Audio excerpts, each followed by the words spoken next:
రాష్ట్రంలో టీఆర్ఎస్ పని అయిపోయింది, కాంగ్రెస్ పని త్వరలో పోతుందని బీజేపీ పార్టీ అసలే లేదని కేఏ పాల్ వ్యాఖ్యానించారు. ఎన్నికల ముందు కాంగ్రెస్ పార్టీకి ప్రజాశాంతి పార్టీ అనుకూలంగా సపోర్ట్ చేస్తుందన్నారు. ఎక్కడ చూసినా కొత్త సర్పంచులు రావాలి, పాలన మారాలి అని అంటున్నారు అని కేఏ పాల్ పేర్కొన్నారు. 10 రూపాయలు పెట్టి సభ్యత్వం తీసుకుంటే సర్పంచులకు 1 కోటి రూపాయల అభివృద్ధికై ఇస్తానని కేఏ పాల్ చెప్పారు. ప్రధానంగా ఉచిత విద్య, ఉచిత వైద్యం తన ధ్యేయమని ఆయన పేర్కొన్నారు. మనతో ఉన్నాడు, అభివృద్ధి లేదా దరిద్రత మిమ్మల్ని వదలదు. Thank you very much. నా హృదయపూర్వక వందనాలు. రాష్ట్రమంతా పర్యటిస్తున్నాను. కొత్తగూడెం, ఖమ్మం, నల్గొండ గత 3 రోజులుగా పర్యటించాను. ఈరోజు సదాశివపేట, సంగారెడ్డి, రేపు ఉదయం నిజామాబాద్ 10 గంటలకు ఉడిపి ఫంక్షన్ హాల్ మా ఫేస్బుక్లో పెడతాం. ఉదయం 10 నుండి 12 గంటల వరకు నిజామాబాద్ సర్పంచులతో రేపు మీటింగు. అందరూ రండి. సదాశివపేట పాల్స్ చారిటీ సిటీలో వచ్చే ఆదివారం డిసెంబర్ 29న మధ్యాహ్నం 1 గంటకు సంగారెడ్డి జిల్లాలో ఉన్న సర్పంచులు, మెదక్లో ఉన్న సర్పంచులు ప్రజాశాంతి పార్టీ తరపుని పోటీ చేసి గెలవాలన్న వారు మీరు ఇక్కడికి రండి, మాతో లంచ్ చేయండి, మీ ప్రాబ్లమ్స్ తీసుకొని రండి.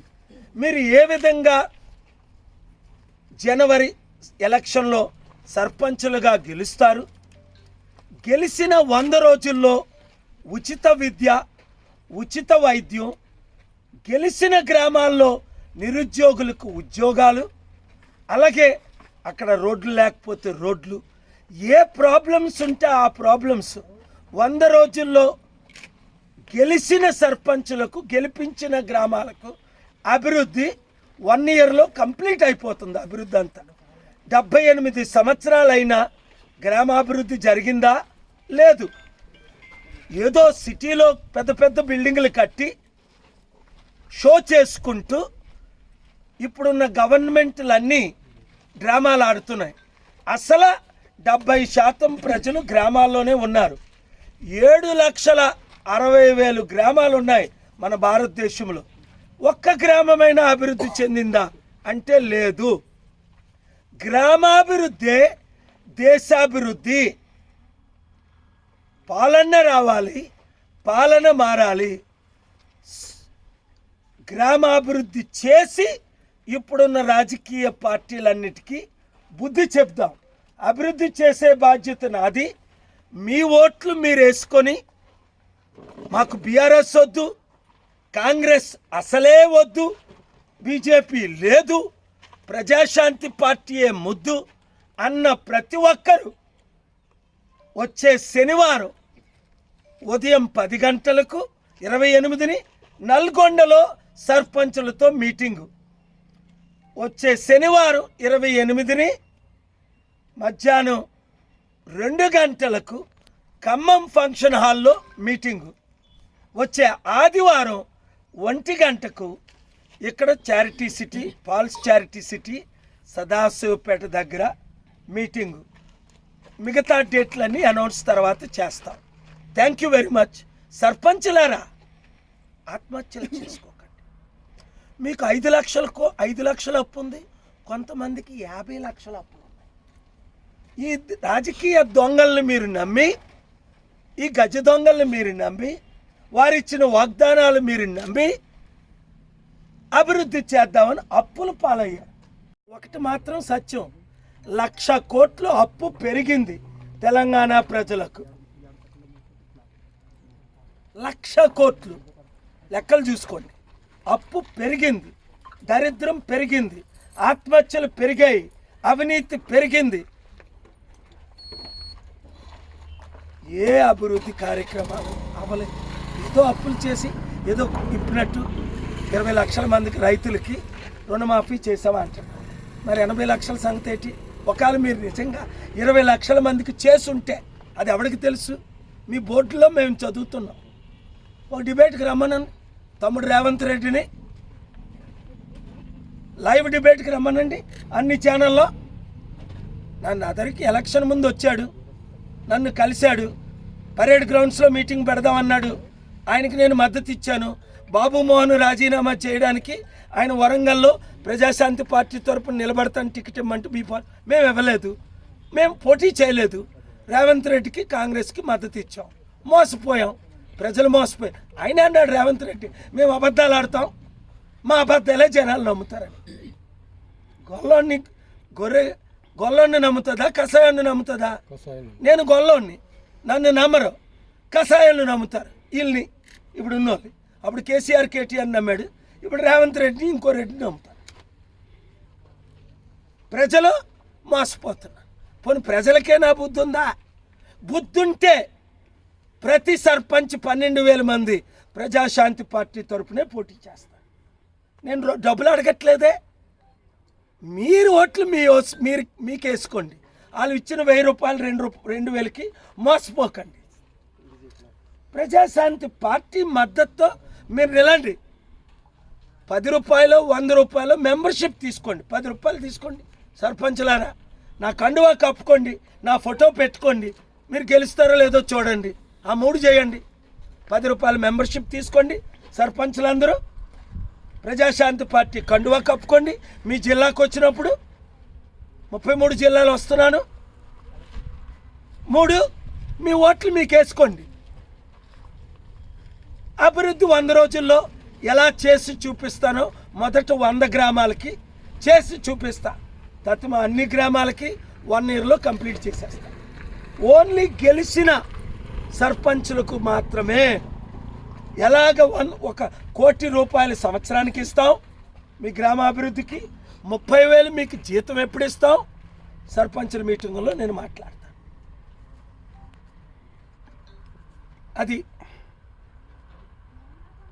ఇందాక ఒకరు క్వశ్చన్ అడిగారు, నేను వస్తుండగా, సార్ రేవంత్ రెడ్డి అసెంబ్లీలో ఘోరంగా అల్లు అర్జున్ గురించి మాట్లాడాడు. వెంటనే 2-3 గంటల తర్వాత అల్లు అర్జున్ ప్రెస్ మీట్ పెట్టాడు. ఏది నిజమో అని నేను 2 వాచ్ చేశాను. చాలా ఇంపార్టెంట్. దేశంలో 30 కోట్ల మంది వాచ్ చేస్తున్నారు కనుక. అల్లు అర్జున్ సినిమా దేశ చరిత్రలో హైయెస్ట్ ఇన్కమ్, అన్ని సినిమాల్ని రికార్డు బ్రేక్ చేసి 1,500 కోట్లు సంపాదించింది. నేనే అల్లు అర్జున్ అయితే ఆ సినిమాలో వచ్చిన నా ప్రాఫిట్ అది 200 కోట్ల, 300 కోట్ల, 500 కోట్ల లాభం. ఆ కుటుంబానికి, ఎవరైతే తల్లి చనిపోయిందో ఆ కొడుకుకి, పాపం కోమాలో ఉన్నోడికి, తండ్రికి, అలాగే అనాథులకు, వితంతులకు ప్రకటిస్తా. 25 లక్షలు భిక్షం పెట్టడం కాదు, ఒక జీవితం పోతే 25 లక్షల విలువ. అల్లు అర్జున్ కొడుకు చనిపోయింటే 25 లక్షలతో సరిపెట్టుకుంటాడా? నువ్వు 20 మూవీలు చేసావు, 20 సంవత్సరాలు. ఒక్క మూవీలో వచ్చిన లాభం అంతా ఆ కుటుంబానికి, బీదలకి పంచిమని నేను ఇచ్చే సలహా. అయితే రేవంత్ రెడ్డికి నా ప్రశ్నలు, నిజంగా నువ్వు పోలీస్ పర్మిషన్ లేకుండా అల్లు అర్జున్ సంధ్యా థియేటర్కి వస్తే మీ పోలీసులు లైన్ క్లియర్ చేసి ఆయన్ని థియేటర్కి ఎందుకు తీసుకెళ్లారు? నువ్వే అన్నావు కదా, నిన్న మీ వాళ్ళే అన్నారు కదా అసెంబ్లీలో, మా ప్రయారిటీ అల్లు అర్జున్ని సినిమా థియేటర్కి తీసుకెళ్ళడం అని. మరి పర్మిషన్ లేకుండా ఎలా లోపలికి తీసుకెళ్లారు? Question number 1. పర్మిషన్ లేకపోతే ఎందుకు ఆయన వచ్చినప్పుడు రోడ్డు మీద అడ్డుకోలేదు? Question number 2. ఇంకా ఆయన ఫోర్స్ చేస్తే, నాకున్న బౌన్సర్లు ఒకవేళ ఫోర్స్ చేస్తుంటే ఆయన్ని ఎందుకు అరెస్ట్ చేయలేదు? Question number 3. ఇలాగ ప్రశ్న అడుక్కుపోతే రేవంత్ రెడ్డి ఆన్సర్లు ఉన్నాయా? మీరు ఎందుకు సినిమాకి హైక్ చేసి 1000 రూపాయల టికెట్ పర్మిషన్ ఇచ్చారు? Question number 4. కొన్ని ప్రశ్నలు అడగను. రేపు సాయంత్రం 6 గంటలకు దీని గురించి మాట్లాడతా. అవసరమైతే హైకోర్టు, సుప్రీంకోర్టుకి వెళ్తా. ఎవరు సత్యం చెప్తున్నారు? అర్జున్ అంటాడు నాకు తెలియదు. మరి తెలియకపోతే మధ్యలో ఎందుకు వదిలేసావు? వాళ్ళు అంటారు సిపి, డిసిపిలు ఇన్ఫార్మ్ చేశారు అని. నువ్వంటావు నాకు తెలియదు 3 రోజులని. మీ గ్రామాల్లో ఈ దొంగలు మాకొద్దు, ఈ కుటుంబ పాలన మాకొద్దు, ఈ కుల పాలన మాకొద్దు. మన బీసీల పాలన మనం 60% ఉన్నాం. మన ఎస్సీ ఎస్టీ క్రిస్టియన్ ముస్లిం మనం 90% ఉన్నాం. 1% ఉన్నోళ్ళు 2 ముఖ్యమంత్రులు అయ్యారు దొరలు వెలమలు. 3% ఉన్నోళ్ళు కమ్మోలు 3 ముఖ్యమంత్రులు అయ్యారు. 5% ఉన్న రెడ్డిలు 12 మంది ముఖ్యమంత్రులు అయ్యారు. మనం 60% ఉన్న బీసీలు ఒకరివైనా 30 మంది ముఖ్యమంత్రి అయ్యామా? దానికి 2 కారణాలు. రాజకీయ నాయకులు, ఈ కుల కుటుంబ పార్టీలు మిమ్మల్ని కానివ్వవు. 2వ ప్రాబ్లం ఏంటంటే ఆర్ కృష్ణ లాంటి మంచి నాయకుడు కూడా మొదట టీడీపీ, తర్వాత వైసీపీ, ఇప్పుడు బీజేపీ లాంటి పార్టీలకు మేము బీసీలు బానిసలమా భిక్షగాలమా అన్నాడు. ఇప్పుడు భిక్షగాడు అయిపోయాడు ఆర్ కృష్ణయ్య. అప్పుడు టీడీపీని అడుక్కొని ఎమ్మెల్సీ అయ్యాడు. వైసీపీకి అమ్ముడు పోయి రాజ్యసభ ఎంపీ అయ్యాడు. ఇప్పుడు బీజేపీకి అమ్ముడు పోయి రాజ్యసభ ఎంపీ అయ్యాడు. అంటే బీసీలని ఆర్ కృష్ణయ్య, మాదిగల్ని మందకృష్ణ మాదిగ, మాలోల్ని ఇప్పుడున్న నాయకులందరూ, అది మల్లురావు అవ్వచ్చు, భట్టి విక్రమార్క అవ్వచ్చు, అద్దంకి దయాకర్ అవ్వచ్చు,